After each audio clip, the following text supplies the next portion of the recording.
Mstari wa 24 anasema, kwa maana watatokea makristo wa uongo na manabii wa uongo, nao watatoa ishara kubwa na maajabu, wapate kuwapoteza kama yamkini hata walio wateule. Amen. Aise. Sasa ikiwa kuanzia kwa Yeremia yaliweza kutoka haya maneno, wakapita manabii, ukaja utimilifu, mwana wa Mungu kuja ulimwenguni, naye akazungumza haya. Ule mstari wa 11 alisema watatokea manabii wengi wa uongo, nao watadanganya watu wengi sana. Ndio. Je, mambo haya tujiulize, yamekwisha kuwepo au bado? Yamesha kuwepo. Kama yamekwisha kuwepo, basi kila hata alichokiahidi katika siku za mwisho kimeweza kutimia. Amen. Mnaona huu ubatizo, ndugu zangu? Ndio.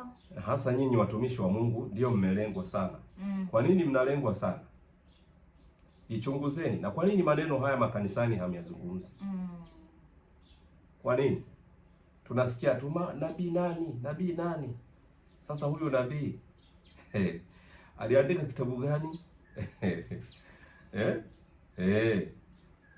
Sasa tumeambiwa hapa, nitarudia tena. Kwa maana watatokea makristo wa uongo na manabii wa uongo, nao watatoa ishara kubwa na maajabu, wapate kuwapoteza kama yamkini hata walio wateule. Tutafakari sana. Lakini bado tumeweza kuambiwa kwenye kitabu cha pili wa Korinto 11:13 mpaka 15. Okay, inasema hivi. Anyway, there are no more false apostles and dishonest workers. They only pretend to be the apostles of Christ. And it's no wonder even Satan tries to make himself look like an angel of the light. So, why does it seem strange for Satan's servants to pretend to do what is right? Someday they will get exactly what they deserve. Amen. Amen. Anasema, maana watu kama hao ni mitume wa uongo, watendao kazi kwa hila, wanaojigeuza wawe mfano wa mitume wa Kristo. Wala si ajabu, maana shetani mwenyewe hujigeuza awe mfano wa malaika wa nuru. Basi si neno kubwa watumishi wake nao wakijigeuza wawe mfano wa watumishi wa haki, ambao mwisho wao utakuwa sawasawa na kazi zao. Amen. Hii sasa tutakwenda moja kwa moja kuangalia kwenye kitabu cha Ufunuo 22 mstari ule wa 11 mpaka 12. Tunaweza kuona sasa malipo yao yanakuja hivi hivi kama Wakorinto jinsi wanavyosema.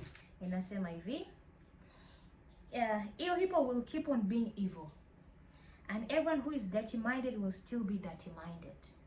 But good people will keep on doing right, and God's people will always be holy.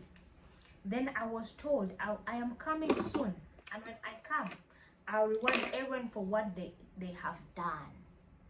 Amen. Amen. Amen.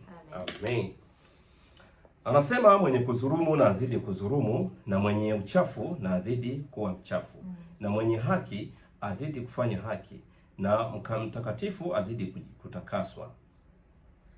Tazama naja upesi, na ujira wangu u pamoja nami, kumlipa kila mtu kama kazi yake ilivyo. Amen. Amina. Amen. Tunaona kwamba malipo yao yanakuwa sawasawa na nini? Na kazi zao. Kama malipo yao sawasawa na kazi yao, tunakuja kuona hawa watu ni wanatoka katika uzao wa nani? Amen. Tuone wanatoka katika uzao wa nani watu hawa.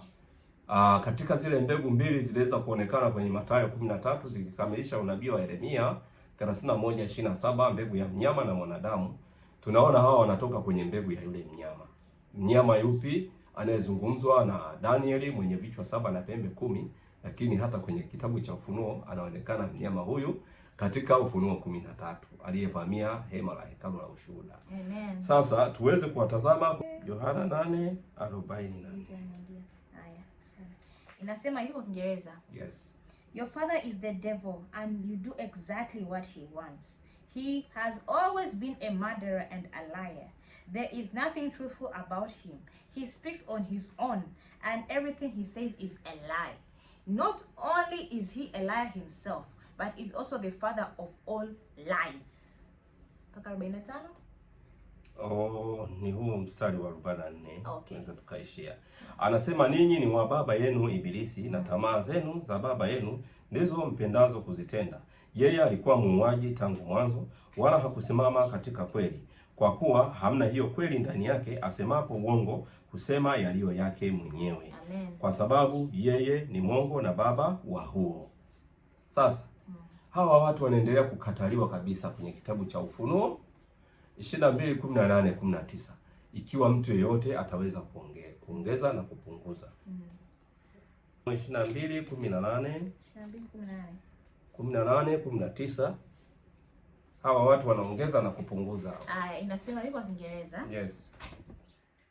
Here is my warning for everyone who hears the prophecies in this book.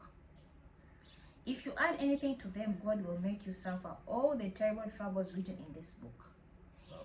If you take anything away from these prophecies, God will not let you have part in the life-giving tree and in the holy city described in this book.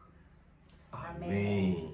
Namshuhudia kila mtu asikiaye maneno ya unabii wa kitabu hiki. Mtu yeyote akiongeza, Mungu atamwongeza hayo mapigo yaliyoandikwa katika kitabu hiki. Na mtu yeyote akiondoa lolote katika maneno ya unabii wa kitabu hiki, Mungu atamwondolea sehemu yake katika ule mti wa uzima, katika ule mti wa uzima, na katika ule mji mtakatifu ambao habari zake zimeandikwa katika kitabu hiki. Amen. Yaani Mungu atamwondolea pia. Hii kwa sababu gani?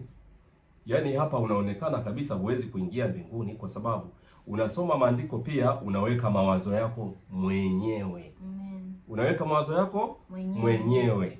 Yaani unasoma, hauna maarifa ya Mungu, bali unasoma kwa ajili ya biashara yako, kwa ajili ya kujaza kanisa lako upate utajiri, halafu wewe unaongeza na kupunguza maneno ya Mungu, unaweka mawazo yako mwenyewe.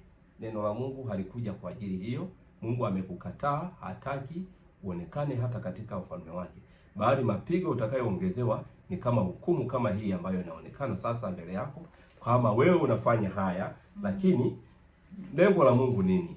Mungu hupenda watu wote waweze kuokolewa. Amen. Kwa hivyo mtu yeyote asijisikie vibaya. Tukaangalie aya ya mwisho, Yohana 16 mstari wa kwanza. I am telling you this to keep you from being afraid. You will be chased out of the Jewish meeting places, and the time will come when people will kill you and think they are doing God a favor. Amen. Amen. Maneno haya nimewaambia msije mkachukizwa. Watawatenga na masinagogi, na msaa yaja atakapodhania kila mtu auaye ya kuwa anamtolea Mungu ibada. Atakapodhania mtu ya kwamba anamtolea Mungu ibada, anayewaua kiroho anamtolea Mungu ibada. Sasa hii manake nini? Unawaua kiroho, unapanda maneno yako, umewakusanya. Wewe ndo mama unanyonyesha neno la Mungu. Neno la Mungu lilo unanyonyesha limegoshiwa, limeongezewa mawazo yako wewe mwenyewe. Unawapandikiza imani za kwako mwenyewe, sio imani ambayo Yesu anaitaka siku ya mwisho, kwamba ataikuta. Aliuliza akija ataikuta imani duniani? Kila mtu amekuwa na mapokeo yake. Kila mtu ukienda kanisani mapokeo yao, mapokeo. Njoni mlima Sayuni, njoni msome. Ewe mtumishi wa Mungu, njoo uongeze maarifa ya Mungu. Amen. Hosea 4:6, Mungu aliona watu wengi wakiangamizwa katika huo Ufunuo 18 kwa kukosa maarifa ya Mungu. Basi mpaka hapo tunawakaribisha sana mlima Sayuni. Amen. Namba zetu ni 0788968580.